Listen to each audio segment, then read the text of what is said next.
So the first question we get frequently is there any evidence that the anterior approach is a better approach to the hip joint? So we've discussed this a bit in other videos. The anterior approach to the hip truly is a muscle-sparing approach. We literally have a natural zipper at the front of the hip where the muscles run longitudinally. It's a true internervous and intramuscular plane. We take advantage of that anatomy. We go down between the muscles and tendons. We hold the muscles and tendons open. We replace the hip joint without detaching any muscles or tendons, and as a result, it's less invasive, less painful, less blood loss typically, and we've been doing this since 2004.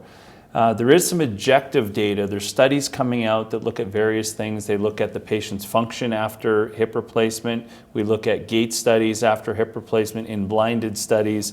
We're starting to see a trend in the data that would suggest that anterior muscle sparing approach is better for patients. We also have an MRI study, and what they did in the MRI study is they took 3 groups of patients. They took patients that had had a standard posterior approach, a transgluteal lateral approach, and an anterior muscle sparing approach. And they took all 3 of those categories of patients and they waited 1 year. They performed an MRI in all of those 3 groups 1 year out after hip replacement and blinded the radiologists who read the MRI reports to the type of approach they had.